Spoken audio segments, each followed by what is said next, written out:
গরম যখন চরমে জীবন চলুক আরামে, ভাবতেছেন এসির কথা বলতেছি? না, এসি তখনই কাজ করবে যখন কারেন্ট থাকবে। যদি কারেন্টই না থাকে দেন কি করবেন? ফুল প্রুফ সমাধান হচ্ছে এটা থাকলে কারেন্ট থাক বা না থাক, নেট থাকবে। আর নেট থাকলে মানসিক শান্তি থাকবে, কাজগুলো অ্যাটলিস্ট ঠিক টাইম মতো হবে এবং আপনার জীবন হবে আনন্দময়। এটা newly improvised WGP mini UPS। আপনার ওয়াইফাই রাউটার, অনু ডিভাইস, আইপি ক্যামেরা ইত্যাদিতে কারেন্ট চলে গেলে ব্যাকআপ দিতে পারবে। শুধু ব্যাকআপই দেবে না, কারেন্ট গেলে আপনি টেরও পাবেন না, একদম আনইন্টারাপ্টেড ভাবে আপনাকে পাওয়ার সাপ্লাই দেবে। এই কারণেই এটার নাম হচ্ছে UPS। আর ব্যাকআপের পাশাপাশি সে কিন্তু ভোল্টেজও স্টেবিলাইজ করতে পারবে। তবে আরামের নামে কিছু ব্যারামো এই ডিভাইস আপনাকে দেবে, সেটা নিয়ে একটু পরে আসতেছি। তার আগে বলি, এই ডিভাইসটা আমাদের কাছে পাঠাইছে ফেমাস গ্যাজেট। মার্কেটে প্রচুর পরিমাণ নকল WGP মিনি UPS কিন্তু অ্যাভেলেবেল, যেগুলো 800 থেকে 1000 টাকায় পাইকারি এবং 1400 থেকে 1500 টাকায় কিন্তু খুচরা বিক্রি হয়।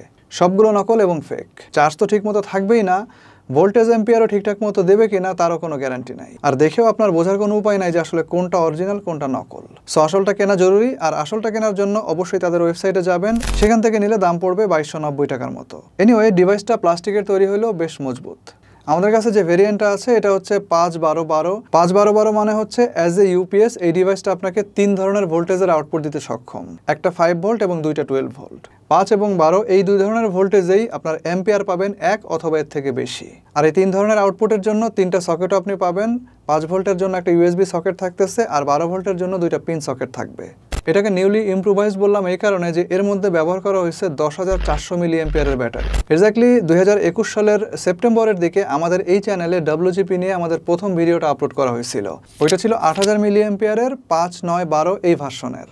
এই যে এইটা এবং এইটাকে আমরা আমাদের রাউটারের সঙ্গে প্রায় বেশ কয়েক বছর ব্যবহার করছি। যাই হোক, আজকেরটা হচ্ছে 10400 মিলি অ্যাম্পিয়ারের এবং ওইটার তুলনায় প্রায় 2400 মিলি অ্যাম্পিয়ারের ব্যাটারি ব্যাকআপ কিন্তু এখানে বেশি পাচ্ছেন। সো এখান থেকে নিশ্চিতভাবে 8 থেকে 10 ঘন্টার একটা ব্যাকআপ পাওয়া সম্ভব।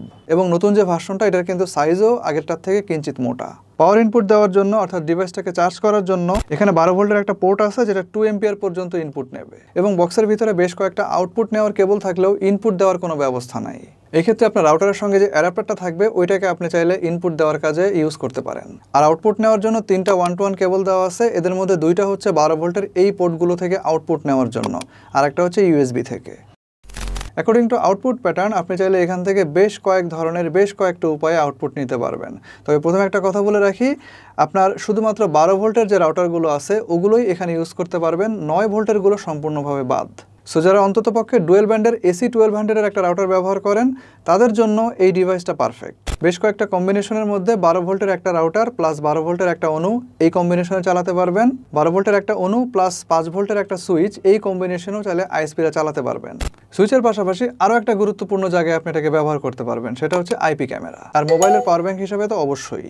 আপনার রাউটার যদি 12 ভোল্ট 1 এম্পিয়ারের হয় তাহলে অনু এবং রাউটার এই কম্বিনেশনে আপনি এই ডিভাইস থেকে একটা 8 ঘন্টার ব্যাকআপ পাবেন। যেমন অনু ডিভাইসের সঙ্গে আপনি যে কোনো AC 1200-এর রাউটার অথবা তার আশেপাশের যে কোনো ডুয়েল ব্যান্ডের রাউটার যদি ইউজ করেন তাহলে কম বেশি 8 ঘন্টার একটা ব্যাকআপ পাবেন। আর যদি আপনার রাউটার 12 ভোল্ট 1.5 এম্পিয়ারের হয়, অর্থাৎ আপনার মানে রাউটার যদি একটা ওয়াইফাই 6-এর রাউটার হয়, সেটা 1800 স্ট্যান্ডার্ডের হইতে পারে X অথবা তার থেকে বেশি। যদি এরকম কম্বিনেশন হয় অনুর সঙ্গে তাহলে আপনি এখান থেকে মোটামুটি 6 ঘন্টার একটা ব্যাকআপ পাবেন। বাট X 1500 স্ট্যান্ডার্ডের যে ওয়াইফাই 6-এর রাউটারগুলো আছে এগুলোর পাওয়ার রেটিং থাকে 1 এম্পিয়ার।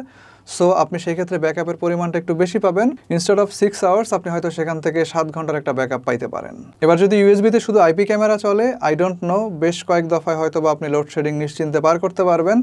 ফলে ইলেকট্রিসিটি চলে যাওয়ার পরে যে সিকিউরিটি ইস্যু তৈরি হয় এটা কিন্তু আর থাকতেছে না। প্লাস রাউটার আইপি ক্যামেরা দুইটাই যদি চালাইতে চান তাহলে অনু রাউটার আইপি ক্যামেরা এরকম একটা ম্যাক্স আউটপুট কন্ডিশনে আই থিঙ্ক 3-4 ঘন্টা যদি ব্যাকআপ দেয় ইটস এনাফ। আর দূরে কোথাও ঘুরতে গেলে আপনি মোবাইলের পাওয়ার ব্যাংক হিসাবেও এটাকে ইউজ করতে পারবেন। According to your battery capacity অন্ততপক্ষে 2 দফায় মোবাইলকে ফুল চার্জ করা সম্ভব। এনিওয়ে, শহরের হয়তো কোনো জায়গায় কারেন্ট গিয়ে এতক্ষণ থাকে না, সো পর্যাপ্ত পরিমাণ চার্জ দেওয়া নিয়ে হয়তো বা কোনো সমস্যা থাকবে না শহরে। ইনফ্যাক্ট এটা তো ডাইরেক্ট লাইনে চলে, সো যখনই কারেন্ট যাবে হয়তো বা 1 থেকে 1.5 ঘন্টার ভিতরে চলে আসবে, তখন থেকে এটা অটোমেটিক্যালি আবার রিচার্জ হওয়া শুরু করবে। এজন্য শহরে খুব বেশি একটা সমস্যা নাই। বাট সমস্যাটা শুরু হবে আপনার গ্রামে গেলে। গ্রামে দেখা যাচ্ছে অনেক সময় কারেন্ট গেলে 6 থেকে 7 ঘন্টার আগে কারেন্ট আর আসে না। সেক্ষেত্রেও কিন্তু এই ডিভাইসটা আপনাকে অন্ততপক্ষে 6 থেকে 7 ঘন্টার মতো ব্যাকআপ দিতে সক্ষম। তবে এই ডিভাইসটা দিয়ে আপনি যদি আপনার অনু এবং রাউটারকে অন রাখেন তাইলে যে আপনি নেট চালাতে পারবেন এমন কিন্তু কোনো কথা নাই। আপনাকে মাথায় রাখতে হবে যে আপনার ISP-র এরকম বা কোনো রকম কোনো ব্যাকআপ সিস্টেম আছে কিনা। নেট কানেকশন পাওয়ার জন্য 2 দুই পক্ষেরই কিন্তু ব্যাকআপ সিস্টেম থাকতে হবে। FTTH কানেকশন অর্থাৎ অনুর যে লাইন, এখানে দেখা যাচ্ছে যে আপনার আইএসপির কাছে কিন্তু ব্যাকআপ লাইন অলওয়েজ থাকে। FTTC কানেকশনগুলোর ক্ষেত্রে কারেন্টের খাম্বায় যে সুইচ থাকে ওইখানে যদি তারা এই ধরনের ইউপিএস ব্যবহার করে অথবা অন্য কোনো সোর্স থেকে যদি পাওয়ারের ব্যবস্থা করতে পারে, তাহলেও কিন্তু ইউজাররা ইন্টারনেটের সুবিধা পাবে যদি ইউজার এন্ডে এই ডিভাইসটা থাকে। এই ডিভাইসটার আমি একটাই ব্যাকড্রপ পাইছি, সেটা হচ্ছে এটা ওয়াল হ্যাং করা যায় না এবং এটা কারো জন্য বিশেষ অসুবিধার কারণ হইতে পারে। কিন্তু আমার এখানে দেখেন যে ঠিকই ওয়াল হ্যাং করা আছে। কেমনে কি? মার্কেটে অল্প দামে এই ধরনের কিছু বোথ সাইড অ্যাটাচমেন্টওয়ালা হ্যাঙ্গার ক্লিপ কিনতে পাওয়া যায়। এই জিনিসগুলা এই সমস্যার কিন্তু একটা ভালো সমাধান হইতে পারে, তবে তাদের এই ডিভাইসটার মধ্যে বিল্ট ইন ওয়াল হ্যাং সিস্টেমটা থাকলে ভালো হইতো। So this is it. তবে সবচেয়ে গুরুত্বপূর্ণ হচ্ছে যে অরিজিনাল WGP ইউপিএস দেখে কিনতে পারা, তাহলে দেখবেন যে জীবনে আর কোনো প্যারা নাই। কোয়ালিটি নিয়ে তেমন কোনো ডাউট থাকবে না, ব্যাকআপ নিয়ে তেমন কোনো সমস্যা হবে না, টিকবেও অনেক দিন। আর অরিজিনাল WGP ফেমাস গ্যাজেটে পাওয়া যাইতেছে, ডেসক্রিপশনেও লিঙ্কটা দেওয়া আছে। খুব শীঘ্রই আসবো নতুন কোনো ভিডিও নিয়ে, নতুন কোনো রিভিউ নিয়ে। সে পর্যন্ত সবাই ভালো থাকেন এবং সুস্থ থাকেন।